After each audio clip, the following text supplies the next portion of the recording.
गुरुजी मेरा आपसे निवेदन है, आप जिस दिन कुरान के हिंदी वर्जन को पढ़ लेंगे हाँ तो मुसलमानों के बारे में मान्यता ही आपकी बदल जाएगी। जी जो जी। मुसलमान दिखता है वो मुसलमान नहीं है सर। अच्छा जो मुसलमान है ही नहीं, जो दिखता है। फिर मुसलमान तो वो है जो अपने पड़ोसी को भूखा नहीं देख सकता। वाह। ईश्वर अल्लाह ताला ने कुरान के अंदर पढ़ा, कुरान के अंदर बताया है कि पड़ोसी नाराज में नाराज, डायरेक्ट उसने कह दिया सर। कुरान की एक आयत में है कि तेरा पड़ोसी नाराज में नाराज। जी।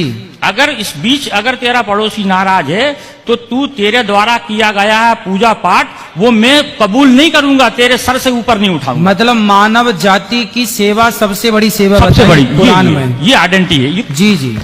कुरान जो फिर है फिर क्या, फिर ये बकरों की बलि की प्रथा। हाँ, इब्राहिम अलैहिस्सलाम ने जी। जब उनने ईश्वर ने शैतान ने उनको भड़काया जी तो ईश्वर ने कहा कि मेरा सच्चा बंदा होगा तो मुझे नहीं छोड़ेगा। जी शैतान से कहा मुझे नहीं छोड़ेगा ये, जी जी आप उसके लिए बेफिक्र रहो, मेरा सच्चा बंदा है, मेरी इबादत करेगा। जी। फिर उनको औलाद पैदा होती है। हाँ इंसानी कल्ब के अनुसार स्वार्थी होता है इंसान। जी। जैसी औलाद पैदा हुई तो वो ईश्वर की आराधना में थोड़ा लापरवाही करने लगा, बिल्कुल तो भूल शैतान जाता है। भूल जाता है, क्योंकि 60 साल की उम्र में जिसको बच्चा पैदा हो जी। उसकी कितनी खुशी होगी। बिल्कुल बिल्कुल। तो उसमें उन्होंने उसमें लापरवाही कर दी। शैतान ने जाके ईश्वर से कहा हाँ कि ये ईश्वर देखा मैंने तुझसे कहा था इसको मत दे। हाँ। लेकिन ईश्वर के नहीं, मेरा सच्चा बंदा है, वो आज है, आज कल आ जाएगा वापस। जी। दुनिया नहीं आएगा तो उनके देख आएगा वापस। तो ईश्वर ने आप इब्राहिम अलैहिस्सलाम को ख्वाब में जो है एक बशारत दी कि ए इब्राहिम कुर्बानी, कहा कुर्बानी हाँ शब्द कहे तो इब्राहिम अलैहिस्सलाम ने उस वक्त के हिसाब से 100 ऊंटों को जुबा कर दिया, कुर्बान कर दिया। 100 ऊँटों को 100 ऊंटों को कुर्बान कर दिया, क्योंकि अल्लाह की तरफ से कुर्बानी, कुर्बानी का मतलब होता है अपने लिए किसी चीज का त्याग कर देना। कुर्बानी का मतलब ये नहीं जानवर को काट देना। अच्छा। अपने लिए त्याग कर देना किसी चीज का, उसका नाम कुर्बानी है। अपनी बुराइयों का त्याग कर देना। हाँ। ठीक तो है। फिर इसके बाद ऐसे करके 3 दिन तक उनको ख्वाब आए। फिर उन्होंने चौथे दिन अल्लाह ताला से कहा अल्लाह ऐसा क्या मामला है कि इतनी कुर्बानी देने के बाद तू मुझसे नाराज, मतलब नाराज है, मेरी कुर्बानी को कबूल नहीं कर रहा। तो अल्लाह ताला ने कही कि इधर से दूसरे चौथे दिन उनको बशारत हुई कि दुनिया के अंदर सबसे ज्यादा जिससे तू मोहब्बत करता है उसकी कुर्बानी। अच्छा। तो अब उन्होंने फिर अपनी पत्नी से कहा कि अल्लाह की तरफ से ऐसा आया है कि कुर्बानी मांग रहे हैं। फिर अल्लाह ताला ने उसकी बीवी ने समझाया, आपकी बीवी ने समझाया कि आप सबसे ज्यादा किससे मोहब्बत करते हैं। तो कहने लगे कि मैं अपने बच्चे से मोहब्बत करता हूं। तो उन्होंने कहा कि आप इसी की कुर्बानी मांग रहे हैं। अच्छा। ईश्वर उनसे कुर्बानी मांग रहे हैं। जी जी। तो फिर आगे ये होता है कि ये बात दोनों मियाँ बीवी करते हैं। तो इस्माइल अलैहिस्सलाम जो रहते हैं वो सुनते रहते हैं। 5 साल की उम्र होती है उनकी। जी। 5 साल का बच्चा थोड़ा समझदार हो जाता है। ठीक है। और आप तो नबी थे इस्माइल अलैहिस्सलाम। जी जी।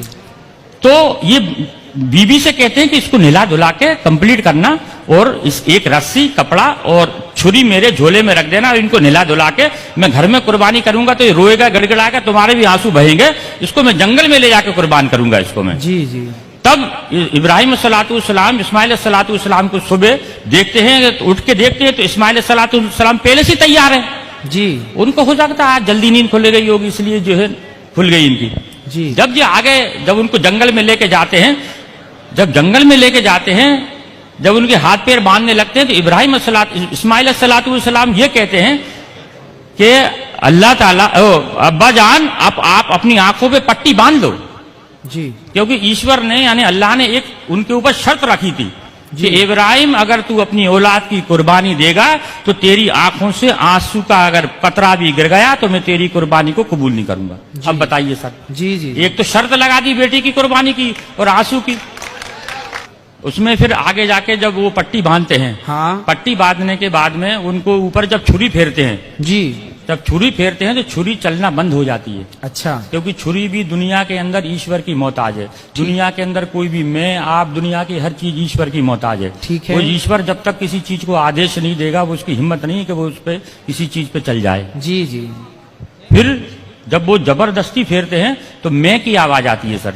ये सब किताबों के अंदर लिखा है। जी जी। मैं की आवाज आती है तो देखते हैं कि मेरे बेटे के अंदर से मैं यानी घमंड, अभिमान। कुरान का मैं अगर लिखा है मैं का मतलब होता है घमंड। जी। कि मेरे बच्चे के अंदर से मैं की आवाज आई। जी। तो वो जब कपड़ा हटाते हैं तो देखते हैं कि एक जो है भेड़ का बच्चा है जो नीचे पड़ा हुआ है और इस्माइल अलैहिस्सलाम दूर खड़े हैं। अच्छा सिर्फ ईश्वर की परीक्षा थी वो, जी, मकसद था सिर्फ परीक्षा लेना। परीक्षा लेना। अब वो पूछते हैं इस्माइल से, अल्लाह से पूछते, अल्लाह आपने एक तो ये कटवा दिया, हाँ। आपने परीक्षा ली, जानवर का क्या करना है? तब उन्होंने ये कहा था कि इसके 3 हिस्से करो, एक आप खाओ, एक पड़ोसी में बांटो और एक गरीबों को दो।